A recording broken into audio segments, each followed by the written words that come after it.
Hello বন্ধুরা, আমি Sudip and welcome to ফিল্মিডিটেক। এই ভিডিওতে আমরা সিনেমা যেগুলো রিলিজ করেছে তার বক্স অফিস নিয়ে কথা বলবো, ফাইটারের কালেকশন নিয়ে কথা বলবো এবং বাংলা সিনেমা ওয়ান উইকে যে মাল্টিপ্লেক্স চেনগুলো আছে বা যে ন্যাশনাল প্লেক্স চেনগুলো আছে সেখানে কীরকম কালেকশন করলো এসব বিষয়ে কথাবার্তা থাকবে।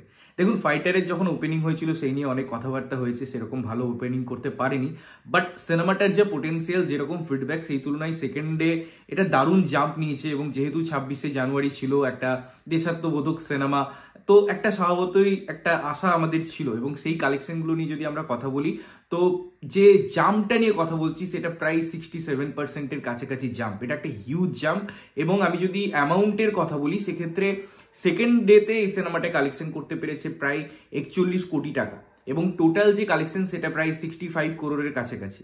এবং আমি যদি আজকের বা অ্যাডভান্স বুকিংয়ের কথা বলি সেক্ষেত্রেও সিনেমাটা প্রায় 9.5 কোটি টাকার কাছাকাছি অ্যাডভান্স বুকিং পেয়েছে থার্ড ডেতে।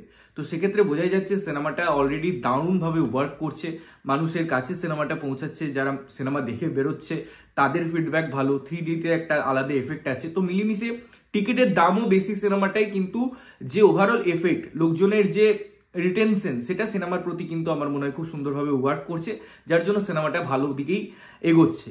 এবার যদি বাংলা সিনেমা নিয়ে কথা বলতে হয় সেখানে আমরা মূলত দুটো সিনেমা নিয়ে কথা বলবো, যার ন্যাশনাল চেন কালেকশন নিয়ে কথা বলবো, যেখানে SBF বাদ এবং সিঙ্গেল স্ক্রিন বাদ। তো দুটো বাংলা সিনেমা এসছে, একটা হচ্ছে হুব্বা এবং একটা হচ্ছে মেন্টাল বা সেন্টিমেন্টাল। হুব্বার আমি যদি কালেকশন বলি সেটা প্রায় 7 লক্ষ টাকার এবং সিনেমার বাজেট, সিনেমার প্রচার, সিনেমার বাকি যে দিকগুলো নিয়ে আমি যদি কথা বলি সেই অর্থে কিন্তু আমি মেন্টালের থেকে কমই বলবো। তাও সিনেমাটা একটা কালেকশন করতে পেরেছে, যে কালেকশনটা আউটস্ট্যান্ডিং কালেকশন আমি বলছি না বা দুর্দান্ত কালেকশন, এরকম কালেকশন হয় না, না, একদম খুবই অ্যাভারেজ একটা কালেকশন যেটা এই সিনেমাটা পেয়েছে। বাট সিনেমাটার ওয়ার্ড অফ মাউথ ভালো, সিনেমাটা প্রথমার্ধ ভালো বা সিনেমাটার নিয়ে অনেক রকম কথাবার্তা বলা যায়, বাট আমার মনে হয় এটা লোকজন তাও দেখেছে। এবারে যদি মেন্টাল বা সেন্টিমেন্টাল কথা বলা হয়, যেখানে অনেক রকম এক্সকিউজ দেওয়া হয়েছে যে গান প্রায় কত মিলিয়নস ভিউজ, এইসব অনেক তারা এক্সকিউজ বা প্রমোশনাল অ্যাক্টিভিটি করেছে, বাট এটা তো ক্লিয়ার যে একটা ইউটিউবে গানের ভিডিও কত মিলিয়নস ভিউজ পেলো বা ট্রেলারটা কতজনের কাছে পৌঁছালো সেটা দিয়ে আলটিমেটলি বক্স অফিস কথা বলে না। সিনেমাটা একদম হয়নি, সেটা নিয়ে আমরা কথা বলেছি এবং আমার মনে হয় সিনেমাটার কালেকশন বুঝিয়ে দিয়েছে যে মানুষ কিভাবে রিজেক্ট করলো সিনেমাটাকে, এবং এই সিনেমাটাকে যেভাবে কালেকশন আমরা দেখছি তাতে এটাকে রিজেক্ট করে বলাই আমার মনে হয় বেটার।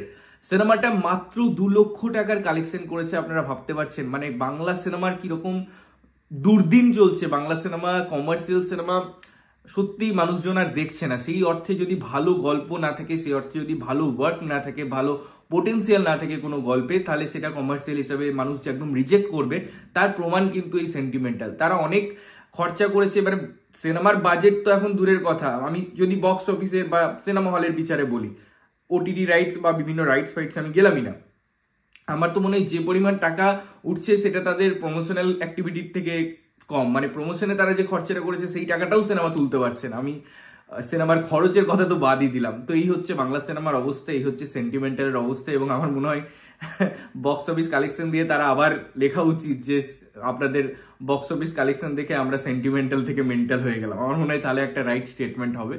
আদারওয়াইজ মানুষজন দেখুক সিনেমাগুলো, বক্স অফিসে চলুক, এটাই চাইবো।